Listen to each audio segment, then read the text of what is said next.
महाराज जी के चरणों में कोटि कोटि प्रणाम। महाराज जी एक दोहा पढ़ने के बाद हृदय स्वीकार नहीं कर पा रहा कि ढोल गवार शूद्र पशु नारी सकल ताड़ना के अधिकारी। जी, इसमें गोस्वामी जी ने बहुत सूक्ष्मता से वर्णन किया। महापुरुषों के वचनों को हम सूक्ष्मता से समझ पाए। प्रायः ऐसा कह करके हम कहीं कहीं माताओं बहनों की अवहेलना करते हैं, कई जगह हम इसका प्रयोग कर देते हैं। अरे वो गोस्वामी जी ने लिखा है ढोल गवार शूद्र पशु नारी सकल ताड़ना के अधिकारी। अब इसकी व्याख्या सूक्ष्मता से सुने और विचार पूर्वक। शास्त्रीय प्रमाण के अनुसार ढोल है ना, ढोल को ताड़ना चाहिए।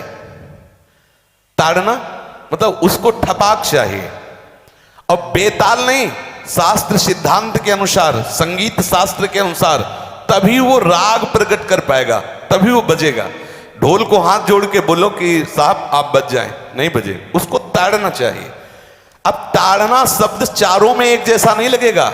शब्द एक ही है ताड़ना, लेकिन ताड़ना के अर्थ अलग अलग हैं। जैसे कनक है, एक ही शब्द है कनक, लेकिन कनक कनक ते 100 गुनी मादकता अधिकाय वा खाए बोराए जग या पाए बोराए।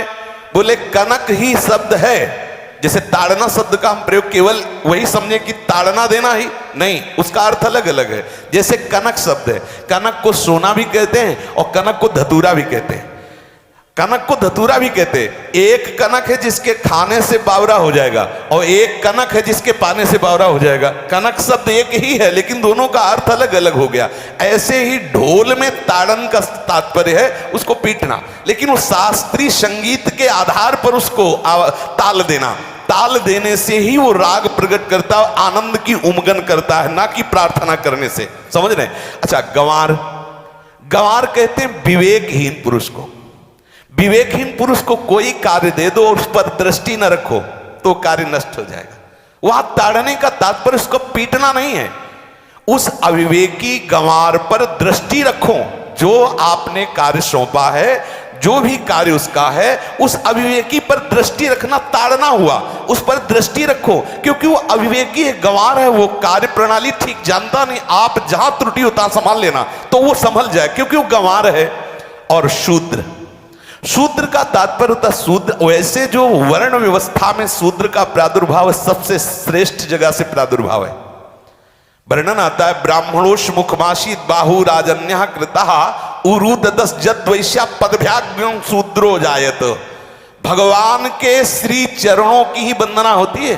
प्राय आपने देखा सबके श्री चरणों की, और शूद्रों का प्रादुर्भाव श्री चरणों से हुआ है। कोई ऐसा न समझे कि शूद्र का मतलब निकृष्ट होता है। यहां शूद्र का तात्पर्य जब से किसी से कहते हैं कि शूद्रवत आचरण करता है, मतलब शास्त्र विरुद्ध, सदाचार के विरुद्ध आचरण करना, शूद्रवत आचरण की तरफ संबोधन किया जाता है। यहां कहा गया कि शास्त्र की सम्मति, शास्त्र के शासन के अनुसार आचरण हो, सदाचार परायण हो। शास्त्र जिसके लिए जो विधान करता है, शास्त्र शासन स्वीकार करना, यहां शूद्र के ताड़न की बात कही गई। यहां शूद्र ताड़न का तात्पर्य डंडे से प्रहार करना नहीं, समझना।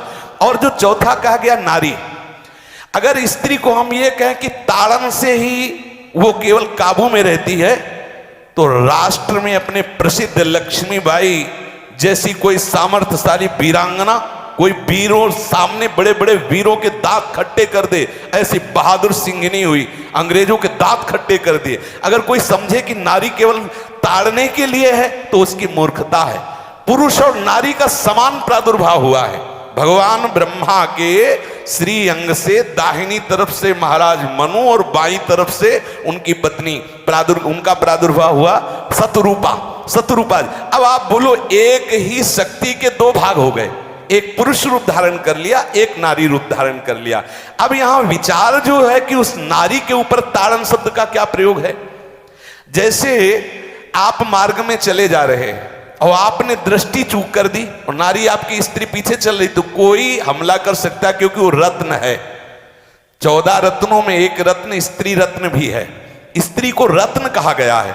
भगवान श्री राम जब वनवास में जा रहे हैं तो सिया जी को आगे नाव में जब चढ़ाना होता तो पहले सिया जी को चढ़ा, सीए चढ़ाई चढ़े रघुराई, पहले आगे। दृष्टि रखो, दृष्टि चूक गई तो रत्न है। यहां दृष्टि रखना, शासन मतलब उसको पिटाई करना नहीं कि जैसे ढोल को पीटा जाता है ऐसे स्त्री को पीटा जाए, शूद्र को पीटा जाए तो गंवार को, ये व्याख्या नहीं है, ये मूर्खता है, इसे व्याख्या नहीं कहते। जैसे कनक शब्द के कई अर्थ होते हैं, ऐसे ही ताड़न शब्द का यहां अलग अलग प्रयोग है। स्त्री के ऊपर दृष्टि रखो। किस भाव की दृष्टि रखे? क्योंकि वो हमारे यहां रत्न की तरह है, कहीं कोई ऐसा ना हो कि कुदृष्टि वाला कोई उस पर हमला कर दे। आप पाणी ग्रहण संस्कार में रक्षा का भी सूत्र बताया जाता है कि आपको अभी ये समर्पित है, आप इसकी रक्षा करें। हमारे शास्त्रीय सिद्धांत में देखो, कभी भी स्त्री को अकेला छोड़ने का सिद्धांत नहीं पाया गया। अगर शास्त्रीय सिद्धांत, बच्ची है तो माता पिता के शासन, थोड़ी बड़ी हुई तो भाई आदि के बीच में, और बड़ी हुई तो पति के, और बड़ी हुई तो पुत्रों के, मतलब एक सानिध्य का एक दृष्टि रखी गई है कि यदि आप अपनी दृष्टि में रखेंगे तो उसका अमंगल नहीं होगा, उसका हित नहीं होगा। ये जो जैसे मानो कोई सी स्त्री को अकेला कोई पा गया और कुमार्गगामी वृत्ति वाला हुआ, तो आज जो घटनाएं सुनने को मिलती हैं, अगर हमारी दृष्टि हो उस पर तो ऐसा नहीं हो सकता। और दूसरी बात यह है कि स्त्री को बुद्धि स्वरूपा भी माना गया। भगवान से भीष्म जी कहते हैं, मैंने अपनी कुंवारी कन्या बुद्धि को, हमारी कुंवारी कन्या है बुद्धि, सदैव सुरक्षित रखा है, आज आपके चरणों में समर्पित करते हैं। तो शास्त्र शासन के द्वारा बुद्धि को सदैव अपने अधीन रखो, कहीं बुद्धि कुमार्गगामी ना हो जाए। यहां स्त्री के ताड़न का केवल एक सूत्र है कि आप उस पर दृष्टि बनाए रखें, कहीं स्त्री रत्न कहीं अपवित्र ना हो जाए, कहीं दूसरे का किसी तरह से कुमार्गगामी लोगों का ऐसा कोई बर्ताव ना हो जाए, इसलिए सावधान। वहां उसको पीटने का शब्द नहीं है कि ढोल गवार शूद्र परशुनारी सकल ताड़ना के अधिकारी। ताड़ना का तात्पर्य वहां पीटना नहीं तो विद्वता में देखो तो एक से एक, साधुता में देखो तो एक से एक, वीरांगना देखो एक से एक, ऐसा नहीं कह सकते। क्योंकि जो सामर्थ्य पुरुष में वही सामर्थ्य भगवान ने स्त्री में भी दी, क्योंकि भगवान के ही दो रूप हैं, एक स्त्री और एक पुरुष, समझ रहे ना। तो इसमें एक ताड़न शब्द का कई अर्थ होता है। भगवान की साक्षात शक्ति स्त्री है। अगर कोई इस भाव से देखे कि स्त्री तो केवल ताड़ना, मतलब केवल गाली दे के बात करना, ऐसा नहीं। जिस घर में स्त्री का अपमान होता है उस घर का नाश हो जाता है, निश्चित हो जाता है। आप देखिए, रावण का सत्यानाश हो गया जगदम्बा सीता के प्रति, दुर्योधन का सत्यानाश हो गया द्रौपदी के प्रति। जहां स्त्री का अपमान हो जाए, अगर कोई ये समझे कि स्त्री केवल मतलब जैसा हम चाहें वैसा व्यवहार करे, तो अगर नाश ना हो जाए तो हमें बता देना, क्योंकि भगवान की वो शक्ति है। अगर उसे तुम सोचो कि हम ताड़न करें, जैसे ढोल को ताड़न करें ऐसे ताड़न करें, तो तुम्हारा नाश हो जाएगा। बिल्कुल सच्ची बात समझ लीजिए। केवल वहां दृष्टि रखने की बात कही गई है, आपका अधिकार है, आप उसकी सुरक्षा व्यवस्था में रहें। और एक वृत्ति होती है, अगर शासन ना हो तो हमारी बुद्धि भ्रष्ट हो जाए, हमारी बुद्धि भ्रष्ट हो जाए, आपकी बुद्धि भ्रष्ट हो जाए। भगवान का भय, शास्त्र का भय, लोक मर्यादा का भय, ये हमको सुरक्षित रखता है। इसलिए दृष्टि रखने की आवश्यकता है कि वो पवित्र रहे, वो सुरक्षित रहे, ना कि उसको पीटने के लिए यहां संबोधन किया गया गोस्वामी तुलसीदास जी ने। इसलिए सावधानी पूर्वक अपनी वृत्ति को पावन रखते हुए महापुरुषों के वचनों को समझने की चेष्टा की जाए। गोस्वामी जी ने जो यहाँ कहा, ढोल गवार शूद्र परशुनारी सकल ताड़ना के अधिकारी, तो ताड़ना का अलग अर्थ है, अलग अलग। जैसे ढोल में ताड़ना, तो वैसे ही सब जगह नहीं ताड़ना लगेगी। आप देखो, पशु जो है, चालक जो घुड़सवार होता है उसको ताड़ना एड़ी से देता है।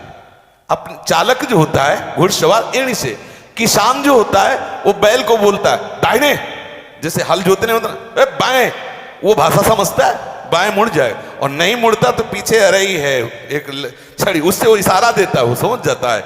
पशु को अपने इशारे से चला लेते। अब उससे कहे, खड़ा होके हाथ जोड़ के कहे कि भैया बैल देवता अब थोड़ा दाहिने मुड़ जाओ, तो नहीं मुड़ेगा। जब लगाम पकड़ी और थोड़ा ताड़न किया और बोले दाएं, तो फौरन दाहिने मुड़ गया। आप देखो, जो बैलगाड़ी चलाते हैं, घोड़ा गाड़ी चलाते हैं, ऊंट चलाते हैं, तो पशु शासन के द्वारा उसको इशारे से किधर चलना है उसको इशारा बता दो। अलग अलग जगह इस ताड़न शब्द का अर्थ प्रयोग किया गया है।